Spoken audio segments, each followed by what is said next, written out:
Good afternoon, everyone. I'm Sean Barnett. I'm here at Connections Online to tell you all about the project RAND Corporation that I worked on for the U.S. Army, looking at alternative military technologies at the Battle of Gettysburg. And those are technologies that were available in 1863, but were not used at the battle, but could have been. So this is a little bit about me, Sean Barnett. I'm a defense analyst, nuclear engineer by training, an attorney, longtime wargamer. I'm an adjunct engineer at the RAND Corporation.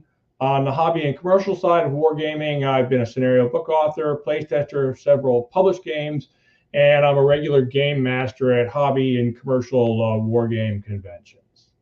And I've been a participant in Connections Online a few times. So I'm going to tell you about a little bit about the project under which we prepared these war games for the Army. And I'm going to tell you about the game, and in particular, how we developed the game given the requirements that were given to us by our sponsor. And you can see us there. The top photo is us conducting a staff ride for some RAND management folks who helped us with the design of the prototype of the game at Gettysburg. And then the second photo is us actually playing the first version of the game at Gettysburg up on Cemetery Ridge. So the game project was done for the Army. RAND asked us to conduct a pilot project to help Army officers and staff understand how available technologies that weren't employed at a battle might have been and how they might have affected the outcome of the battle. The goal was to spur creative thinking among players using potentially revolutionary or evolutionary technologies and how they could be used in a conflict to try to get the players just to think creative about new stuff and how they could use it to the Army's advantage. And then also to think about, if you were to adopt these technologies, or if the Army was to adopt these technologies, what are the implications for capability development for the Army as a service?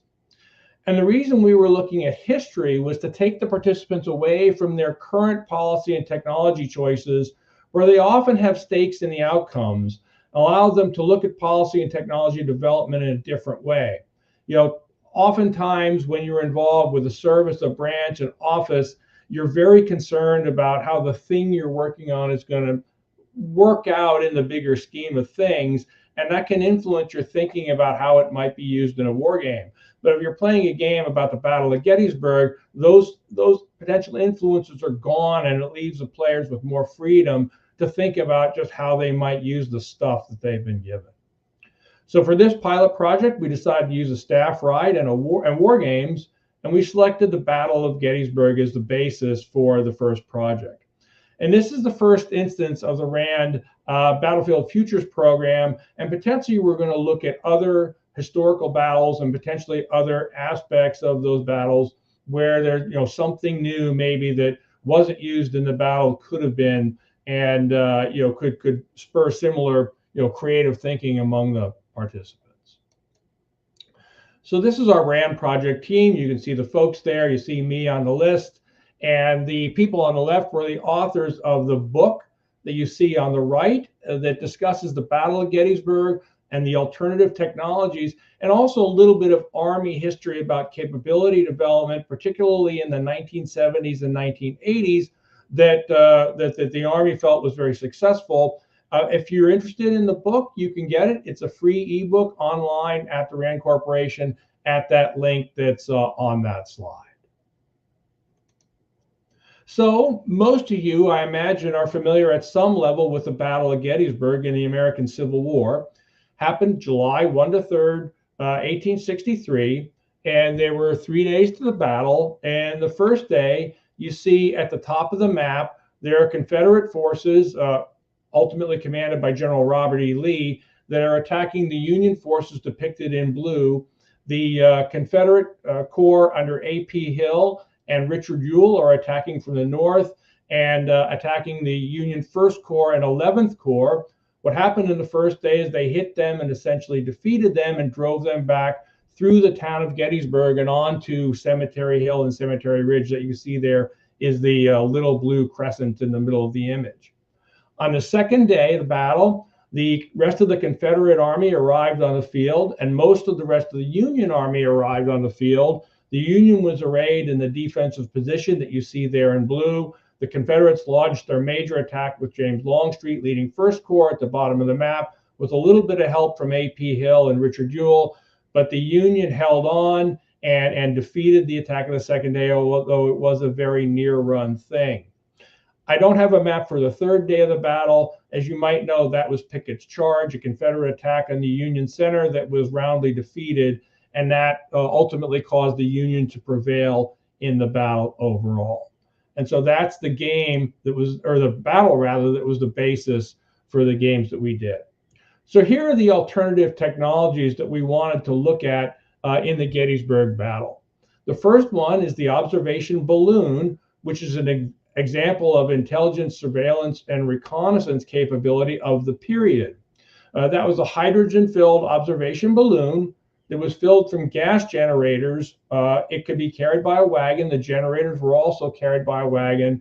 It could be inflated in a few hours, ascend to an altitude of about 5,000 feet, and allow the occupants in the gondola to surveil the battlefield. The people in the gondola could see 10 to 25 miles, depending on visibility and depending on what they were looking at. And the balloon could potentially stay aloft all day. The capability of the balloon, the technology of the gas envelope was sufficient to enable it to do that. The balloon communicated to the ground by the means of a Beardsley electronic telegraph, by signal flags, or simply by dropping messages out of the gondola down to the ground. Interestingly, the gas generator was something of a technological innovation. It used sulfuric acid and iron filings together to generate hydrogen to inflate the balloon whenever they needed it. The second technology we looked at was the battlefield telegraph, and this is command and control and communications. Specifically the Beardsley telegraph. It was operated or powered with a hand crank generator. It had a slow bandwidth of about 6 words per minute and a range of about 5 to 8 miles, and that's based on the power that could be generated by the generator and the length of the wire. And the telegraph was deployed from Army headquarters to Corps headquarters to allow the Army commander to send messages to the Corps commanders, and potentially for the Corps commanders to send messengers or to communicate back to Army headquarters as well. The third technology we're looking at is firepower in the form of Gatling guns and repeating rifles. Gatling guns and repeating rifles were available during the Civil War, but just not used in the Battle of Gettysburg. The Gatling gun, developed in 1862, that you see in the photo, had a rate of fire of about 200 rounds per minute and a maximum range of about 500 yards. The Spencer repeating rifle was developed just before the war, had a rate of fire theoretically of about 14 to 20 rounds per minute, and also a range of about 500 yards. And just to go back and mention, the observation balloon, while it wasn't used at Gettysburg, was used by the Union Army in the Peninsula Campaign, and at Fredericksburg, and at the Battle of Chancellorsville, and was discontinued by the Union Army for some bureaucratic reasons that I won't go into in the presentation. But so it was available and used before the actual battle took place. Likewise, the battlefield telegraph was used in the Peninsula Campaign and also at Chancellorsville. They had some technical issues with it that caused them not to carry it to Gettysburg. And there were a few repeating rifles actually used at Gettysburg, no Gatling guns, but they were picked up by the Union Army and used later in the war. So what are the game design objectives, and how do we get from these objectives to the game that we ultimately came up with? The first objective of the game was to be scaled to see the effects of all three technologies at once. That is the balloon, the telegraph, and the firepower. We had to play the game in about 4 hours, and that was based on player and venue availability. Oftentimes we see in professional games that the players do not have the time to put into them that they might have with a hobby game. It's not something that we can leave set up for several days or a week. We had to get in and play the game and get out of it what we wanted in about 4 hours. The game map area had to be roughly about 8 foot by 6 foot. And that's either a conference room table or a banquet table. And that was just a practical limit that we often run into. It's also a limitation on the printing of game maps. They become very expensive if you want something bigger than that. And then lastly, we wanted to use a semi-rigid game form that had written rules, but we didn't want to have to write out all the rules to every possible situation that could be encountered in the game, because it makes the development cost go up. And we also wanted to maintain the flexibility to have the human adjudicators resolve issues in what would be a semi-rigid game. So there have been some great Gettysburg games developed in the past. Terrible Swift Sword, and Last Chance for Victory, just a couple of examples of big Gettysburg games, but we couldn't use them because they didn't really meet our objectives. Wholly aside from the technologies, just in general, they exceeded the scope of what we were looking to do in our games. So what are the implications of these design objectives? For ISR, for the balloon, it had a visibility out to about 10 miles, and it was an Army asset. For the telegraph, it had a range out to about 8 miles, and it was an Army to Corps communication asset. For the firepower, for the Gatling guns and the repeaters, they had a range out to about 500 yards, and they were crew-served weapons, the Gatlings, or service rifles, the repeaters. And then we had the time and space limits on top of that, the 4 hours to play the game, and then the space limit of playing it on a table. So what that meant was, when we took that all into account, is we came up with it with 2 games, the first game and then a second game after some further consideration that incorporated those requirements. We decided that we wanted to play the whole battle area for the battle to enable the ISR, the balloon, and the command and control to Army Corps to have an effect. So you really needed to play, we felt, the whole battle to enable to do those technologies to do that. We wanted to play, for the same reasons, we wanted to play one day of the battle. We first chose day 2 when you had most of the forces exchanged. The later iteration of the game, it was day 1, but we wanted to have the armies on the field again to see where these sort of macro level technologies could have an effect. Because of the size of the battle and the need to finish in about 4 hours, we chose game turns of 1 hour in the first instance and 2 hours in the second instance, so we could get things done in the time that we had available. Principal combat units in the first game were brigades, in the second game were divisions, again, to make the game fit within the constraints that we had. The hex size was 350 yards in the first and about a mile in the second. And then gameplay, in the first game, it was strictly a face-to-face game. We just had the players around the table. We let them see what they could see with the balloon and communicate as they would with the telegraph. And I'll get into that a little later to explain how that worked. But in the second game, we decided to, for the balloon in particular, to really have the impact that it would have had, we decided to play a double-blind game. And I'll explain how that worked. So here are the game maps used in the games.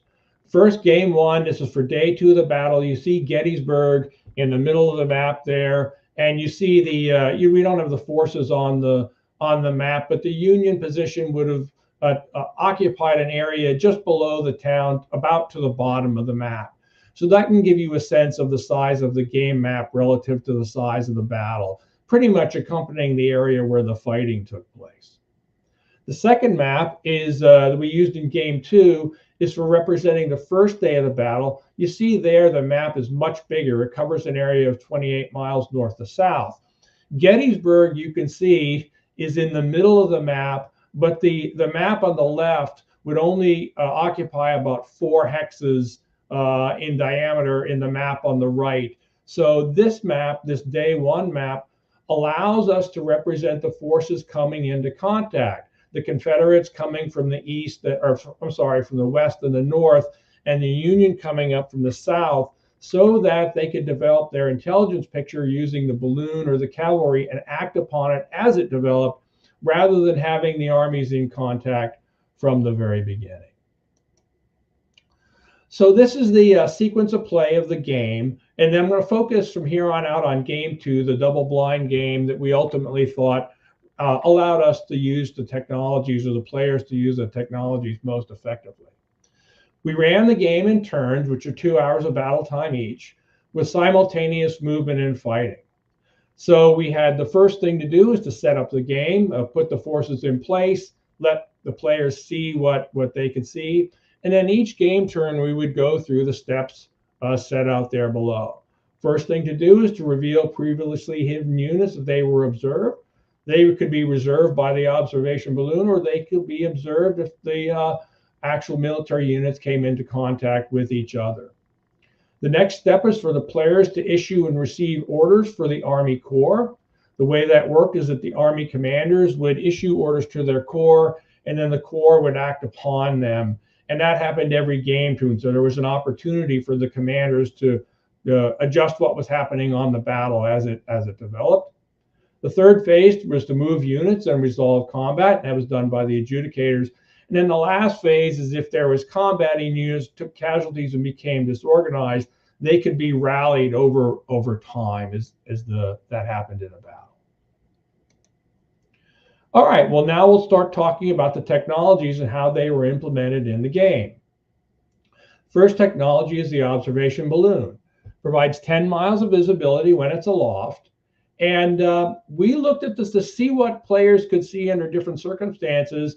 We actually did some topographical modeling of the Gettysburg area to see what one could see from a balloon that was about 5,000 feet in altitude, looking at the surrounding terrain. And what we found was that you couldn't see literally everything within 10 miles. There were some places where you had ridge lines where you couldn't see behind them, and in some cases woods that would obscure visibility into the terrain. So it wasn't perfect visibility out to 10 miles, but limited visibility, and the modeling helped us understand that. The balloon could be raised and lowered during the game. As I mentioned, it'd take a few hours to raise it, and then it could be hauled down during the game. Interestingly, the balloon could be towed while aloft by a wagon at a speed of about 1 mile an hour, and it could be carried in the wagon while deflated, stowed at a speed of about 3 miles an hour. The balloon could communicate with the ground using the Beardsley telegraph, and a communication between the ground operator and the Army commander would determine how quickly the observations were relayed to the commander so that the commander could take advantage of them. Typically in our games, the Army commanders were close to where the balloons were, but you could imagine a situation where they became separated. It would take some time for that information to get to the commander.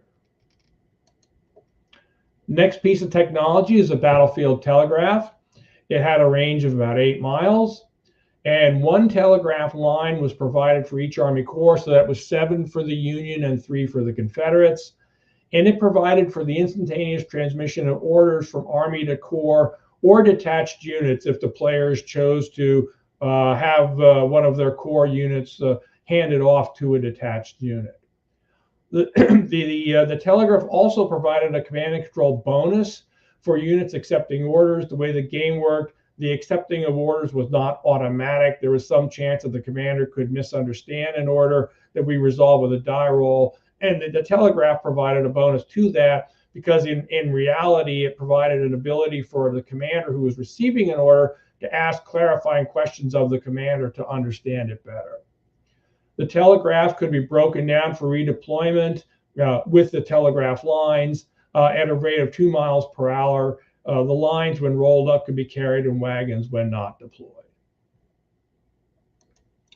And the third piece of technology is the firepower, the Gatling guns, and the repeating rifles. In the game, the units inflicted losses on targets based on the number of men in the unit and the weapons they were carrying. Normally, these were rifled muskets, and they inflicted rates of damage that was seen in the Civil War.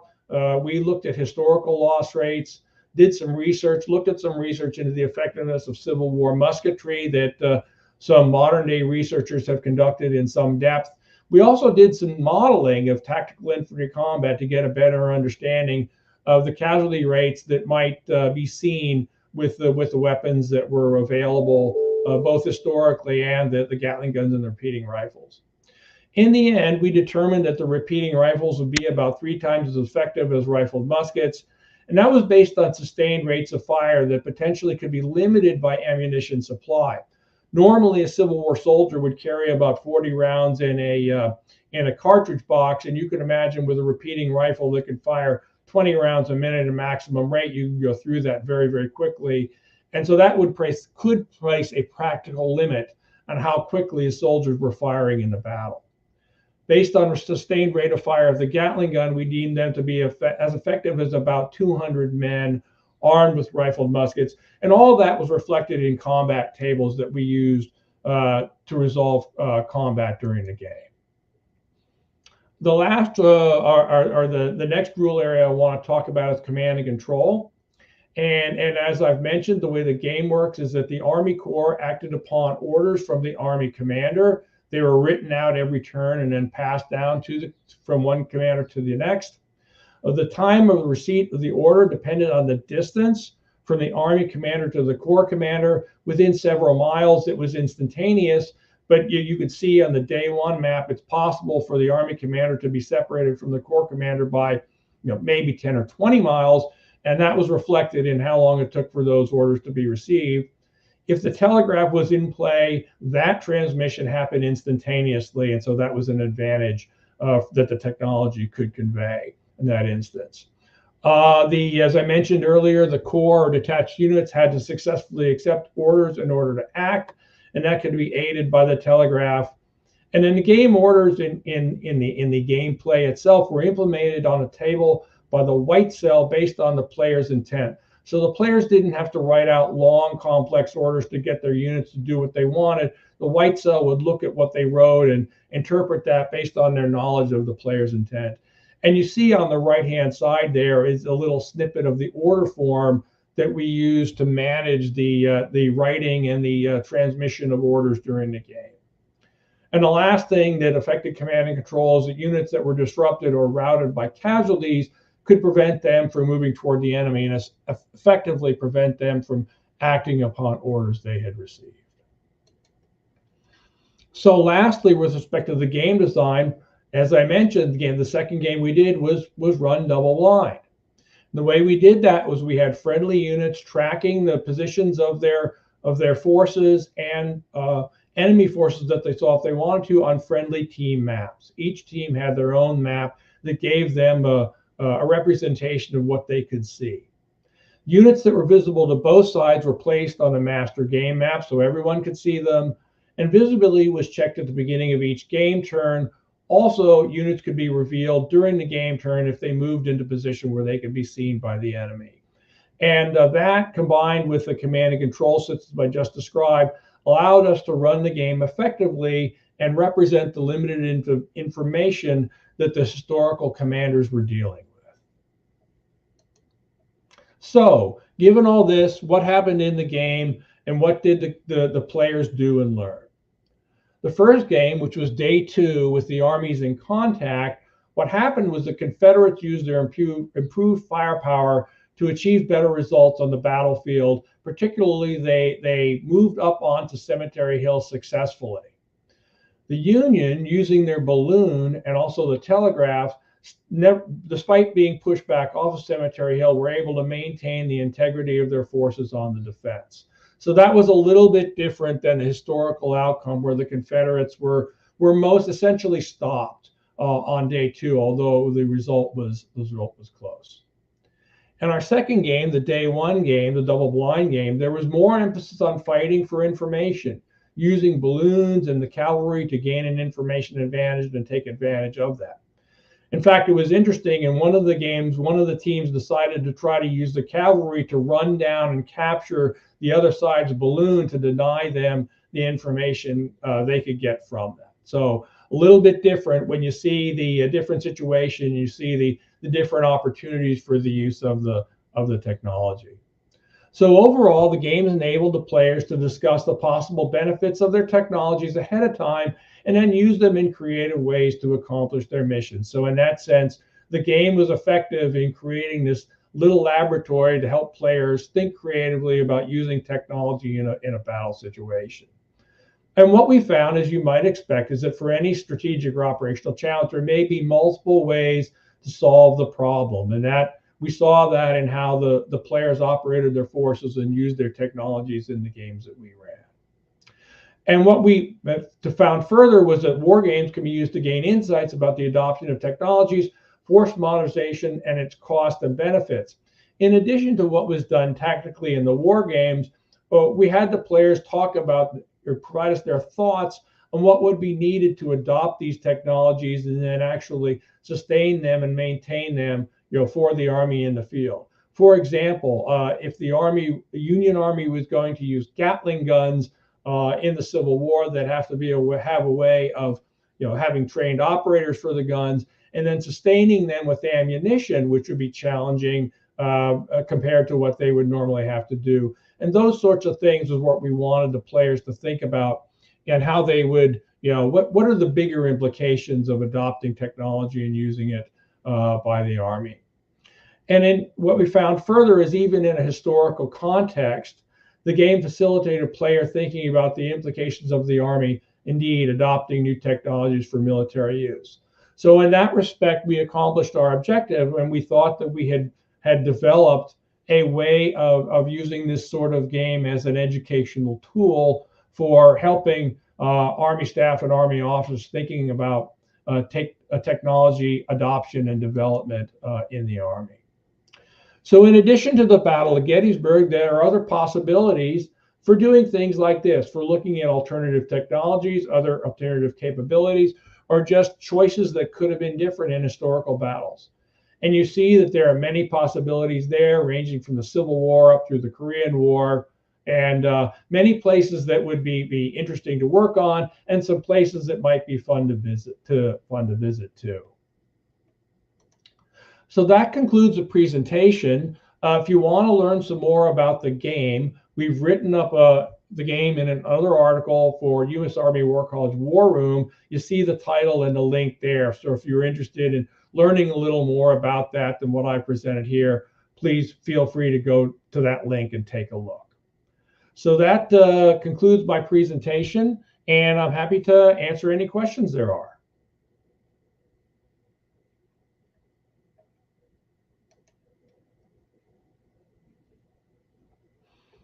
All right, so I see a question that did the game use historical reinforcement locations and rates? Were off-map units allowed to modify arrival points? We did use historical setup locations. So the initial locations, in particular in the day one game, the double-blind game, the starting locations were as they were historically, but we allowed the players to then modify how they were moving. So it wasn't necessarily the case that the units would come onto the battlefield or come into contact with the other side the way they did historically. So that was something that each side had to figure out for themselves, use their ISR capabilities to do that.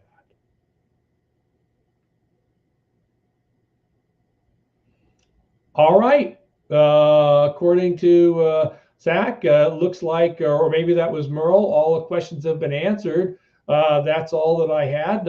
I hope that you all enjoyed the presentation, and you can check out those references and learn a little more about what we did.